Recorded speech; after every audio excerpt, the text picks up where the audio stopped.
When the zombies begin staggering through the streets, your survival mind immediately targets the hospital, believing specialized equipment and medical staff mean immediate safety. Sounds perfect, right? Wrong. That initial assessment is based on pre-collapse logic.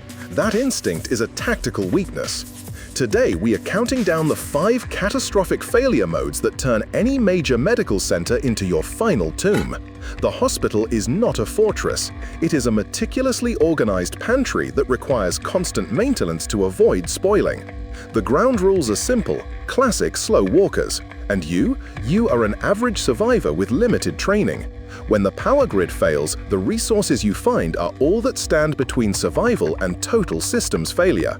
Number 5. The Concentrated Target Syndrome. Your appeal is simple: centralized medicine and supplies. Here's the catch: visibility is a liability.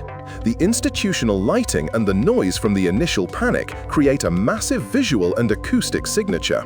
This beacon draws 4 types of threats: the walking infected, the desperate living, initial victims who have not yet turned, and organized raiders. The initial rush of people immediately overwhelms primary security. The critical factor isn't firepower, it's maintenance and silence.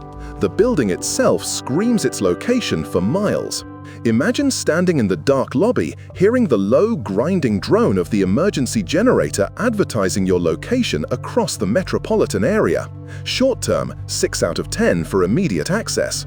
Long-term, 1 out of 10 because securing the perimeter against 2 distinct enemy types is impossible.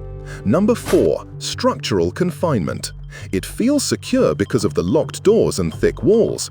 The reality is that the architecture is built for easy movement of patients and staff, not defense.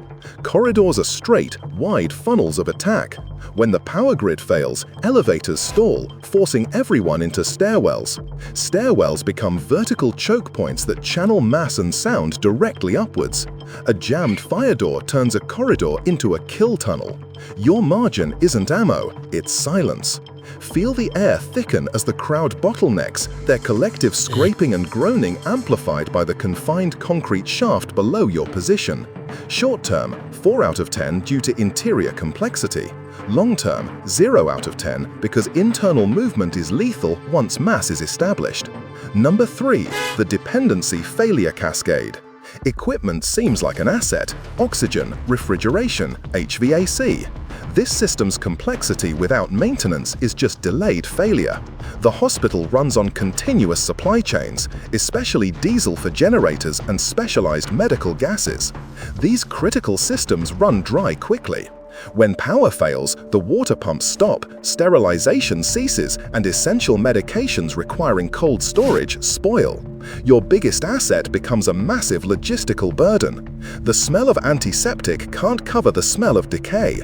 Once the HVAC system stops replacing the air, the recycled atmosphere grows heavy and thick. Short-term, 8 out of 10 for initial stockpiles. Long-term, 2 out of 10 due to unfixable mechanical dependencies that guarantee logistical collapse. Number 6. Biological Nightmare. The most overlooked threat is the infrastructure designed to treat illness. The hospital is a massive infection amplifier. Before the outbreak, the building housed diseases like MRSA and virulent flu strains. The ventilation system, intended to filter air, becomes an aerosol highway for both the living and the dead's contaminants. Wait times mean waiting rooms full of people who are sick or newly infected, patients who turn violently without warning. In this environment, common infection and cross-contamination kill before bites do. Imagine the stale, recycled air growing thick and heavy, carrying the microscopic residue of 100 failed filtration attempts and biological threat. Short-term, 3 out of 10 due to high initial patient density. Long-term, 0 out of 10 because C. diff and airborne pathogens outlast your ammo budget. Even if you clear the floors and keep the lights on, you've just advertised a treasure room, and treasure attracts something worse than the dead. Number 1. The Human Predator. While the Walking Dead are predictable, human raiders present a tactical intelligence problem. The living are drawn by the promise of antibiotics, clean water, and high-value drugs like morphine and vaccines.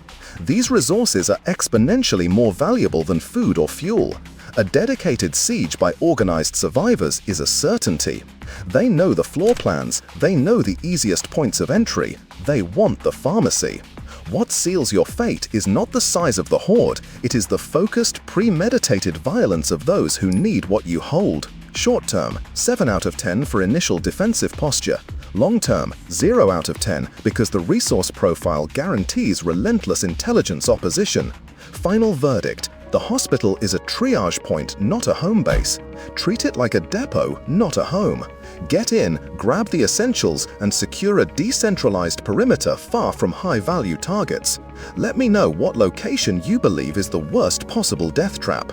If this deep dive gave you a new perspective, hit that like button and subscribe for more top 5 zombie survival deep dives.